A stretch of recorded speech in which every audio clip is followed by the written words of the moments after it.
The alarm shrieked, a piercing wail that shattered the silence. It sliced through the calm Missouri night, turning tranquility into tension in an instant. At Whiteman Air Force Base, this sound meant only one thing: real trouble, the kind that drills could never truly prepare you for. The klaxon was not a drill. Its blaring urgency left no room for doubt.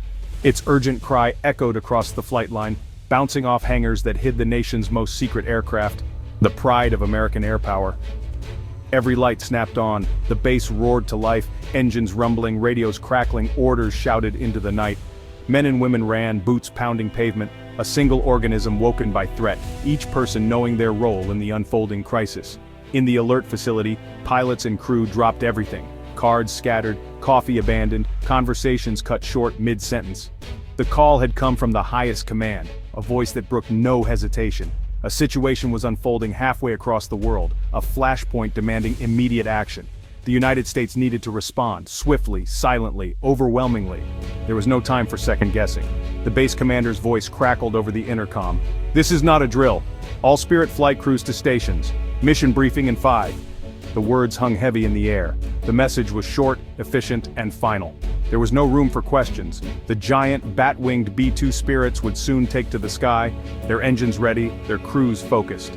In a small room, a pilot was already on her feet, her book of poetry closed mid-verse, her thoughts shifting from words to action. Her mind shifted from gentle rhythm to the complex checklists of her aircraft, every step drilled into muscle memory. The mission was everything now. All doubts and distractions faded away. The world outside faded away, only the task ahead remained. A long flight, a dangerous objective, a duty sworn. She was ready. The night was just beginning, and history was about to be written in the skies above.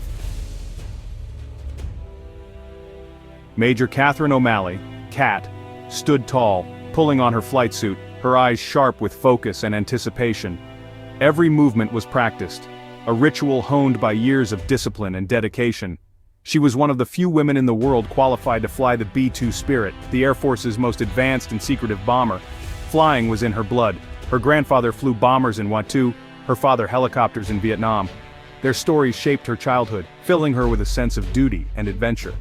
Kat was not just a pilot. She was a leader, top of her class at the Air Force Academy, respected for her intellect and determination. Calm under pressure, she handled emergencies with a steady hand, her voice unwavering even in the most critical moments. She understood the B-2's strengths, weaknesses, and secrets, mastering every system and protocol until they became second nature. The $2 billion aircraft was a marvel, but in her hands, it was an instrument of precision, responding to her every command with flawless accuracy. Her journey to the B-2 cockpit was long, thousands of hours, perfect scores, countless sacrifices, and relentless training that tested her limits. Many tried and failed. Kat proved she belonged, earning her place through sheer grit and unwavering resolve. She never saw herself as a female pilot, just a pilot, an American airman, driven by the same sense of honor as those who came before her. She earned the respect of peers, commanders, and ground crews, her reputation built on excellence and humility. As she prepared, her focus was absolute, shutting out distractions and centering herself for the mission ahead. The chaos outside didn't touch her. Inside, she was a pillar of calm, ready for anything. She thought of her family's history of service, a shared purpose across generations, and felt their legacy guiding her. Now, she was answering her country's call, stepping forward into history as they once did. The personal faded, only the mission remained, her mind clear and her resolve unbreakable. Major Catherine "Cat" O'Malley was ready to fly, prepared to carry the weight of her nation's trust into the skies.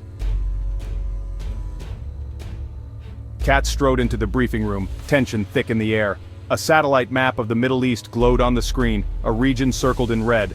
The base commander's face was grim. "A hostile force has made a sudden aggressive move. We must respond, now."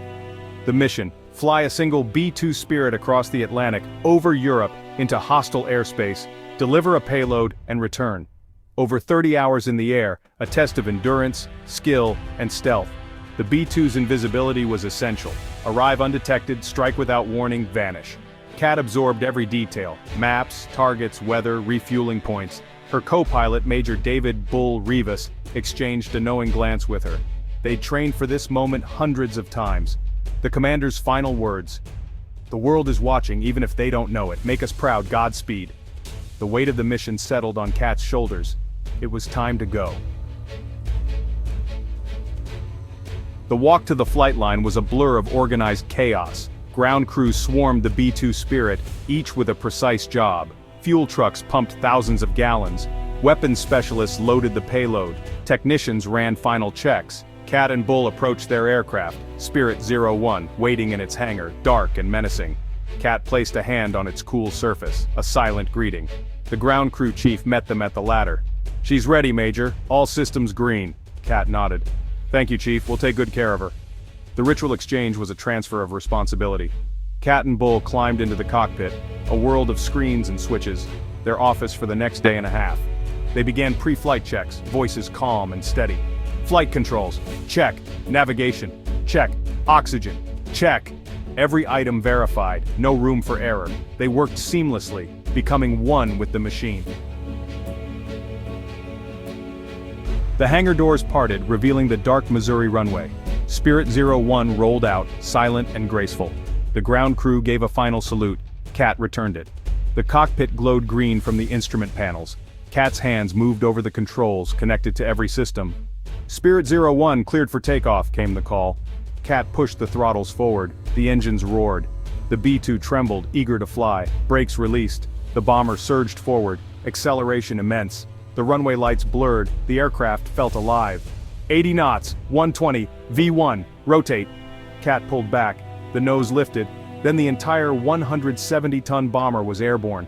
The B-2 climbed steeply, a black shadow against the stars, almost invisible from the ground. Kat retracted the landing gear. The thud was satisfying. They were flying. The public part of the mission was over. Now, the long, secret journey began, east into darkness. Spirit 01 climbed, leaving Missouri's lights behind. Darkness enveloped the cockpit. The stars shone brilliantly. They were a tiny world, hurtling through the stratosphere at 500 miles per hour. Kat settled in for the long flight, adrenaline fading to focused awareness. She and Bull established a routine. One flying, one monitoring, switching every few hours. Sleep was brief and shallow. Vigilance was constant. The first milestone aerial refueling over the Atlantic. Kat guided the B-2 into position behind a KC-135 tanker. The boom connected. Fuel poured in. Minutes later, the tanker banked away. They were alone again. The ocean below was endless black. Kat thought of the trust placed in her by commanders, country, and crew. She pushed personal thoughts aside, focusing on the mission. The mission's importance was a heavy presence in the cockpit.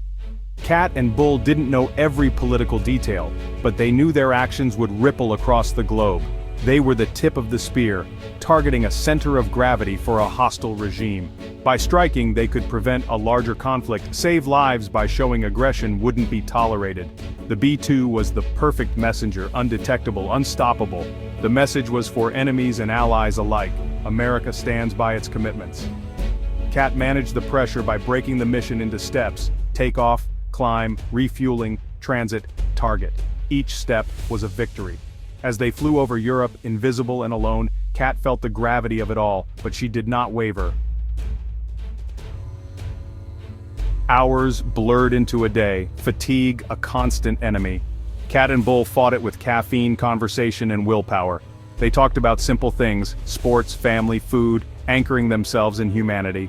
As they neared the Middle East, tension grew. Kat took the controls for the final approach, focus narrowing to the plane and the target. Final checklists. Weapons armed. Stealth active. All green. Every system worked to make them invisible. The target appeared on her display, a set of coordinates, a satellite image. This was the culmination of their journey. Kat's heart beat faster, but her hands were steady. She'd practiced this moment 1,000 times, but now it was real. "In range," Bull said. Kat's thumb hovered over the release. She thought of her grandfather, of duty, of the chain of service. With a final confirmation, she pressed the button. The bomb bay doors opened, weapons released, doors closed. "Payload away," she reported. The first part of their job was done, now they had to get home. Spirit 01 banked away from the target, heading west. There was no celebration, just a quiet sense of accomplishment that filled the cockpit. The mission was over, but the adrenaline still lingered in the air. The heaviest burden was lifted. Now, They were just pilots flying home, the tension of the operation slowly giving way to exhaustion and relief. A coded message crackled through the radio. "Mission successful. Good work, Spirit 01. The words were simple, but they meant everything. No fanfare was needed. The mission's success was its own reward, a quiet victory known only to a select few. Kat felt a deep pride, not in destruction but in professionalism, teamwork, and unwavering duty. She thought of her crew, each one playing a vital role. The sun rose for the second time on their journey, filling the cockpit with golden light and signaling a new day.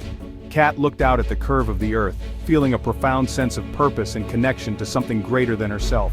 She was serving something larger than herself, protecting freedom and security for those back home, upholding the values she cherished. Hours later, the familiar patchwork of the Midwest appeared below, a welcome sight after a long, tense flight. The long mission was finally ending, fatigue settling in as the adrenaline faded.